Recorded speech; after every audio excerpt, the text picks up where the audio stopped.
mean, this is, you know, and you can throw a kid in there. Yeah, you can put some. Yeah, you put a kid right in the in the car seat there with the window. Duct tape him in there. And like every 20 minutes you turn him so he doesn't bake on one side. You know, make sure it's even.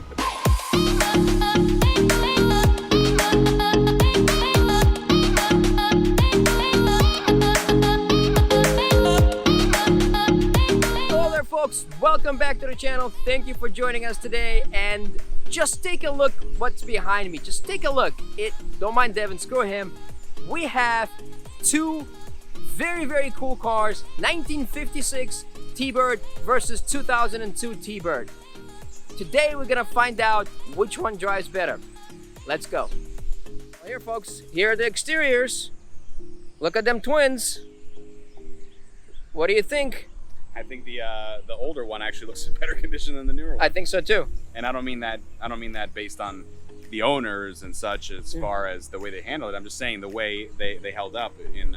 Yeah, I think look at the headlights are starting to yellow up already on it. I mean, it's plastic, so I mean, and this 2002 has only 66,000 miles on it. Right. Yeah, but I don't really recall if they made the new ones in the exact same like hue as the old ones, but I think this is as close as it got as color-wise. But I like the older one better. I like the older color better. The darker bluish green is so much better. Yeah. That like the other one is like a seafoam green. Yeah. I don't know what you want to call it. Yeah. It's just not doesn't pop as much as this. And for me personally, the 56 is a classic. It just looks the way the styling, the look. I mean, look at it. They tried to mimic it as best they could, but it's not the same. Well, it's never going to be the same. They were never really going for the same. You can't, you know? I know. Yeah, but, I mean, this is absolutely beautiful. The portholes, I mean, yeah, it's gorgeous. Now, the next generation or the last generation did have a porthole if it wasn't the yes, convertible, that's right? correct. Well, they were all convertibles, but there was hard tops that you can put on them. Yes. Here's the coolest part, and the manufacturers used to do this in the 50s all the time. If you look at the Cadillacs and Fords of the 50s, I absolutely love this feature. Look at this. The exhaust actually comes out of the bumper. That's like, awesome. Isn't that cool? If you look at I used to have a 56 Cadillac, and it was the same way. It used to come out of the bumper. It was just absolutely amazing how they integrate. How they used to integrate the exhaust. Yeah. I mean. And 56, folks, is the only one. If I'm not mistaken, I think it's the only year that came with a Continental kit. And that Continental kit is awesome. Yeah. I mean, you see cars all the time that have the spare tire, you want to call it, whatever you want to call it. But this is the only thing I've ever seen where it makes the spare tire look awesome. Yes. Look cool. Yes. You know, every other car you had a spare tire somewhere in the back, off the side. It just looks like crap. This is beautiful. You know, look at the chrome. I mean, look at the back of the both cars. I mean, they tried. They tried. We're gonna give them that. They tried to, make it look as close as possible without making it look exactly the same. Yeah, but they did try. But one of the things that I don't like about the 2000 is it 2001? 2002. 2002 is the rims. The rims do not look. I get it. You're trying to go for a more modern look, but this looks like a regular Chrysler rim. Yeah, well, regular Ford rim. You know what I mean? It's just like it was just common. Man. They should have gone for a more spokey type rim that the classic. Well, just like the if we look at the hub, well, the original one has hubcaps. It doesn't have wheels. But well, this hubcap is missing. So, but if you look at the hubcaps, I guess they could have gone with the more like wire wheel kind of look. Right. So yeah, it would have been. I guess for the other car, you can get white wall tires. Maybe that'll make it. I mean, yeah, you could. I mean, you can change the wheels, but I agree with you. The wheels are a little plain on the new They look car. like every other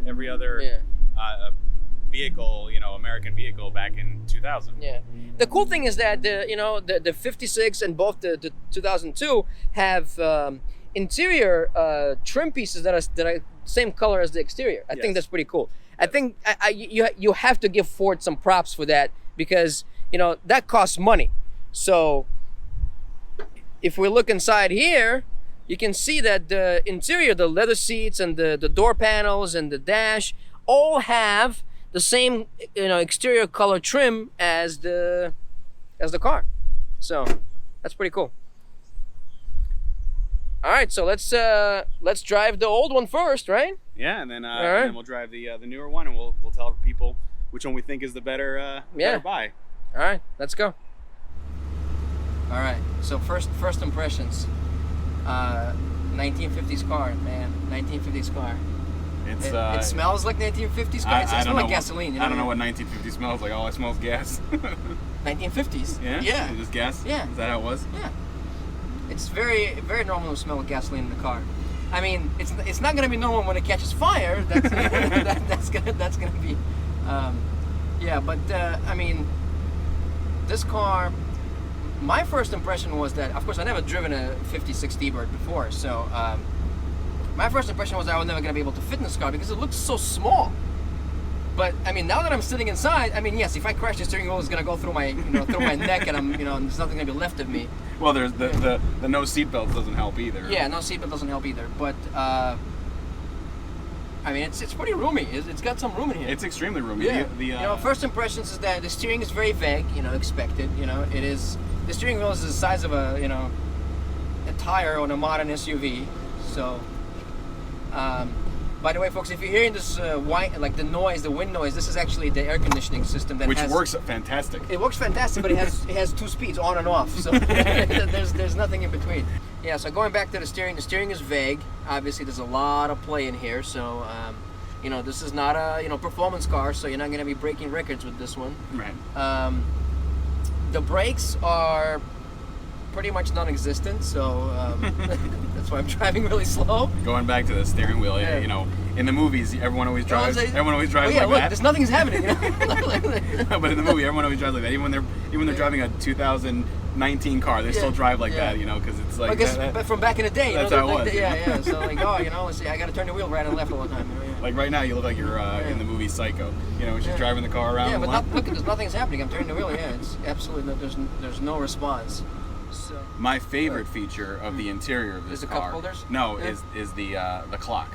Oh, it works. It works. It gives you the seconds, which I don't think I've ever seen any clock in a car give the seconds as it sweeps. Yeah. That's awesome. Yeah, and of course you have the aluminum, the engine turned, trim, the dash. It goes around. Of course, nothing really lines up because nothing ever lined up in the 50s. So. You got to keep that in mind, and it's an old car, but I think this is absolutely great for cruising. If we ever get to cruise, because we've been sitting at this light for 20 minutes, South Florida, I would expect. But so far, I'm really liking this car. Me too. And the other thing is that the mirrors are completely useless, but yeah. But that's not a problem because the visibility is great. Right. Remember we were talking about this in when we were driving the Porsche, and you said that the visibility was great. Same thing with this car. Look at the A-pillar; non-existent. Right. There's no A-pillar on here. And this has the classic wraparound windshield. So you have this like you're sitting in a bubble. You know what I mean? Right. I mean, but of course it's a convertible, so the hardtop comes off. There are latches here. Which I like a lot. Yeah, this is really if you're cool. Gonna do you're gonna do a convertible. Yeah. You do what is this called? Like a T-top convertible? Not a T-top. No, it's not a T-top. The whole top comes off. I know what's it called. It has a name, doesn't it? Just a hardtop convertible. I thought it had like a fancy name or something. I don't. Again, I'm not the car guy. Yeah, so. I don't. Aside from the clock, the other feature I like are the knobs. The classic. The knobs are awesome. Just like the blower off. I don't even know what that is. And then that's the lighter. The AC. Oh, blower off. Yeah, so it'll blow you off. Nice. Yeah. See. Oh, there are different speeds. Oh, there you go. Look at that. Yeah, you figured it out. Huh. Well, I guess that's speed number 1. Yeah, speed number 1 is really really loud anyway. You got the wiper. The wiper's the switch to the lighter. I don't know how you'll use a lighter switch. Did I say lighter? Yeah, it says lighter. Yeah. Yeah, I don't know. Lights. Left air. Oh, there's left air in here too. That's what I was saying. Yeah, it was so sophisticated. You could do one side, other, that's pretty rear. Cool. That's your dual zone climate control. Dual zone climate control in 1956. Oh, the smell is intoxicating. Yeah, the gasoline smell. It's wonderful. Yeah. Of course, we can't even get up to. I can't even get to 10 miles an hour. I've been hitting every light. We're in South Florida. It is what it is. But it has power windows. 1956, dude. Not on this side. Yeah. Where? Yeah. Oh yeah. Oh my gosh. Amazing. Yeah. Yeah. Power windows. I would have thought it was no. Where do you see it? This is the door handle. I didn't realize. Yeah, and then the seats is power, 4-way seat. That's I mean, back in the day, American cars were way ahead of the game, and then the Europeans started catching up. But remember what they used to say. The Cadillac's slogan was the standard of the world. Mm-hmm. If you back in the 50s, if you had a Cadillac, it's like equivalent to owning a Rolls Royce now. You know what I mean? Like Right. this is how it was. I mean, unfortunately, the domestics have gone down the tubes. But the 50s was the golden era for the car manufacturing in the country. The 50s and the 60s, some of the best cars came out. So, and I'm a big Ford fan. So, to me, it's this is like absolute pleasure to drive. But I mean, this is absolutely great. You take this out on a Sunday and you cruise with your girl. And, Yeah, click on the cruise control and just hang out. is there cruise control here? No, I don't probably know if there not. is. No, some of them did have cruise control. Yeah? Yeah. Maybe it's that one button that we have no idea what it does. Which button? The one right there on the side. The switch. Wow, I'm drifting. Yeah, you're gonna kill yourself. Forget it. It's not worth cruising to the morgue. Yeah, well, that's the thing. You have to watch the road with this car. You can't. It's not like the modern car. You can let the wheel go and the car's gonna drive itself straight. No. This thing is like all over the goddamn place. Yeah, you're holding it onto the road. Yeah, and I'm not going that fast. I mean, we're like barely moving. So. Just sitting. And it has the thing is the radio is a modern radio. It's one of those companies called I forgot what it's called. Something like vintage. Something I don't remember what they're called. They do radios, modern radios that look like a classic radio that fit in the same slot. You can plug in your like. I thought it was the original phone. radio. It looks good. That's what See, it fooled you. Yeah. But here, folks, here's some final thoughts. About this car. It is relatively easy to drive. You have to watch the road. Yeah. You can't. This car is not a modern car. You can't just let the steering wheel go and have Jesus take over. That's not gonna happen. Mm-hmm. The fumes are there. There's nothing you can do about that. It's fumey. But you get to love it. So that's the character of the car. It smells a lot and makes the same noises as in Disney World. You know how they have that go-kart track that everyone goes on? It smells just like that. It makes the same noises. That's a great comparison. I know. I'm sure Ford really appreciates that. That's what they were going for, Disney. Well, let's see how this compares to the new one. I have my suspicions, and I'm going to say that this one is better. Me too. Yeah. All right. I can almost guarantee that. Alrighty, folks. So we're now driving the 2002. Now, this car is based on a Lincoln LS platform. You remember the Lincoln LSs, the 4 doors? Absolutely not. Absolutely not. Of course not. Why would you do that? I don't know. But that was a lot of complaints that people had with these cars. Is that they were underpowered. That's number one. It has a 3.9 liter V8 from the Lincoln LS, which originally was co-developed or kind of came from the Jaguars. It was not the most powerful engine. It was a decent engine, but people were left with the desire for a little bit more. Now, here's the thing with the modern car. I personally think that they did a really nice job with trying to mimic what the original car was. Yeah. Would you agree? Yeah, I guess. I mean, they tried. You have to understand that there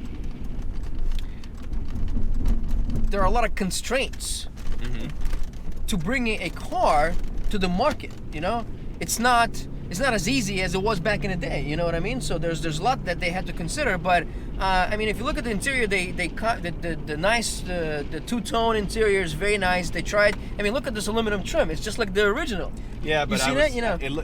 it tries to look like the original. It but when you tries. touch it, you can tell it's like a plastic. It's not. Actually, it's not. It's actually real. Well, this is plastic. On the one on the dash is cold. I'm touching the one on the door. Yeah. Yeah, you're right. I feel like they're different. Yeah.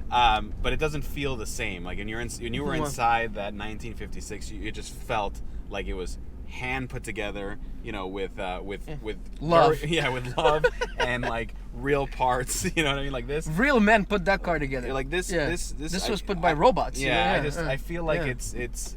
I don't want to say cheap because it's not cheap. They tried, but it just doesn't feel the same. Everything looks very plastic. Yeah, well, yeah, and, that was and such. And when you're driving this car, it feels heavy. It doesn't feel, I don't know, like a modern car. I don't know why. The way I feel it is I feel it kind of heavy. I mean, and folks, we drove both cars. So I drove this one and he drove the 56. So. I prefer the 56, obviously, for the coolness factor. But I agree with you. This car, it doesn't really drive. It's hard to explain. You really have to, be behind the wheel to really feel what this car drives like. It is very floaty. The handling is not all that good.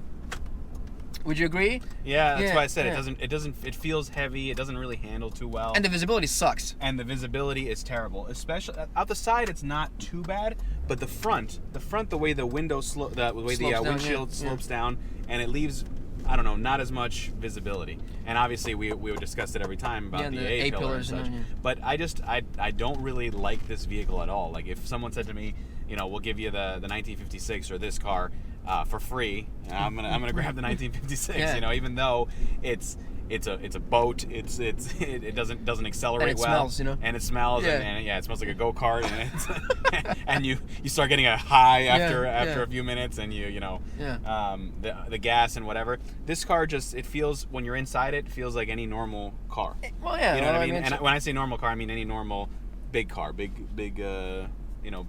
It's actually not. I'm surprised that this feels actually more claustrophobic than the other one. That's what I'm saying. Yeah. And the other one, the 56, looks much smaller, and in certain aspects of it, it does feel a little bit smaller. But I don't know what it is with this top. I mean, the C pillars are completely blocked off. You can't see anything out there. Mm-hmm. So your blind spots are like ridiculous in this car. Right. Changing lanes is like you turn the blinker on and you have to floor it and pray to God that there's nobody there. Because it's very awkward feeling when you're sitting inside this car. And the roof line is very low. So my head is almost like, I feel close. I'm not that big, but I feel claustrophobic in this car. And flooring it really is not. It's not there. It just doesn't have the pick me up that I think that I thought it would. I don't know. I'm not a fan, and that's pretty much my take on it. My take on it. Yeah. Yeah. This is one of my least favorite vehicles I've driven. It just doesn't. I get it. I guess it's kind of like when someone tries to copy something and don't do as good a job, When a movie comes out and then the production sequel comes out, different production crew, different studio, and it just obviously this is the same company, but it just, I don't know, it doesn't feel like I thought it would feel. I don't know. I don't really know. What'd you think it was gonna feel like? I don't know. Maybe still feel 50s. I have no idea. It's impossible. Like, if it felt like the 50s, they get sued right on. No, I mean maybe like a little more pick me up, a little better handling. I don't know. It doesn't. I'm not a big fan of the way. And I think that was the chief complaint with these cars, is that they lack the performance and the acceleration that the people really desired, but I understand where Ford was coming from. Ford was really never intended this car to be competing with the Mustang, because if you make this as powerful as the Mustang, then you're like infringing on the sales of the Mustang. You know what I mean? So, yeah, but it could still have been. Yeah. It could have had a little bit more power, a little bit. I don't know. Well, I mean, everything's possible, but that's the thing with Ford. They do everything half-ass kind of deal. Like I think the interior and the exterior are. For 2002, you have to keep in mind that we're looking at this car in 2019. For 2002, when this came out, it looked pretty cool. You have to admit it looked pretty cool. When I saw this car in 2002, I was like, this is a good-looking car. But it really, because now that we've driven them back to back, it really leaves a lot on the table. It right. leaves you with wanting more, and it's just not there. The vehicles drive differently night and day. Well, the interior, the exterior, everything is all night and day. But it just feels not like it wasn't executed properly. I don't know. That's just my opinion. The other vehicle obviously is just a motor and metal. Yeah. But this just doesn't feel. It doesn't feel. I don't know. There's a lot of windows. Look. I don't know if you can hear this, folks. I mean, this the roof is. It's absolutely terrible. Yeah, this convertible top is. And I'll hit it. You see, I press it, and it doesn't really give it. A go. Yeah. I don't know. Not a fan of the way it drives. Not a way of the way that it handles. It just feels. It feels heavy. It feels bulky. I don't really like it. I think what we should have done. We should have driven this first and then drove the 56. Probably. Yeah. Probably. I think we ruined it for ourselves. by driving the 56 first and then driving this car. I think it should have been the other way around, because while we were driving the 56, we were in such awe. It was like, oh my God, it's cool. And it's just a cool factor. Basically ruins this car. Exactly. If you drive them back to back, this car you wouldn't want to buy this car. I think if you pick this car up standalone without having anything to reference it back to, I think that'd be a different story. Probably. I think that's sort of the mistake that we made. If we had gone up to this car and done it first and said, "Whoa, this is cool," it's like they remade a 1950s classic, and then go drive it. I like it. It drives pretty cool. We probably would have been excited, but after we drove that one, we're just like, meh. Yeah. It's like just like. I mean, it's true. It leaves a lot to be desired, and it's very cheap. And if you have sat in any Ford from this era, starting 2001ish till about 2007 or 8. I mean, this climate control system, the stereo, all these buttons are like taken straight out of the different Fords. You know what I mean? So I think if they were gonna build a special car like this, and they did add some features here. I especially like the gauge needles are same color as the exterior of the car. That's the coolest thing. That's cool. I like that's that. the coolest thing ever. The white background with the blue, and then the numbers are black, and all the contrasting colors. That looks nice. And the shift knobs. I mean, think about it. This is expensive because you have to make different shift knobs and different interior trim pieces for different exterior color cars. Right. The shift knob's interesting because of the color. You look at it, it looks nice, but when you actually touch it, it feels kind of like one of those blenders, those classic different color blenders they sell at like Sears or whatever. That's what it feels like. It feels like the plastic from the blenders. Yeah, and this shifter is like the thing here, the gate, whatever you call that. It's straight out of the Lincoln LS too. So it's a lot of parts are shared with Lincoln LS. Yeah. And the Lincoln LS was not a successful car, by Ford standards. So it's again, I personally think that Ford could have done something with this car, at least update it. I wish they didn't cancel it. I wish they did an update, just like they did with the Mustang. The 2005 came out. Facelift. Yeah, 2005 came out and it was nostalgic, and then they updated it again, and again and again, and it's just they could have done that. They could have taken the style of this car and kind of maybe taken it to the next level, but they gave up on it. So and it's an iconic name, and it's a shame to see it go away. You know what I mean? Yeah. Not to trash it, but I can see why they gave up on it. It just, as I said, it's. Well, the demographic, the original demographic for this car, I think what Ford originally intended for this car was younger people. And what actually happened is that not a single young person bought this car. No, it was a bunch of old people. Well, I'm not young, but I don't think I would have bought it either. Yeah, I mean, well, again, you had to have number one, you had to have something to reference it back to, and then most people who bought this car probably had the 50s T-Bird, back in the day, so they went and bought one of these. It's like, oh my God, it's cool, and but the thing is that I can feel the novelty wearing off really quickly, extremely quickly. Yeah. Well, I think that about sums it up, huh? That does about sum it up. Yeah. It's just a regular, and the seats are not as comfortable as a 56, Ford. Yeah, the seats. That's actually a good point. I didn't even think about that. And just to let you know, folks, we had very limited time with both cars, so I know that we could have done a little bit more, but opportunities like that don't come very often when you get two cars of a very identical color, and one from back in the day, one from a modern era. So if there were any things that you wanted to see, we apologize that we didn't get to show it to you, but it is we were on a time crunch. So well, yeah, I like to run the numbers on that. Like, what are the chances of two same color T-Bird. different generation different T-Birds. generation T-Birds ending up at the shop at the exact same time. Yeah. And that's so we 1 in a million. Yeah, we had very limited time, and we had to do the best that we could with what we had. So folks, I hope you enjoyed the video. If you liked it, subscribe, like, share. And thank you for joining us. Bye. Bye.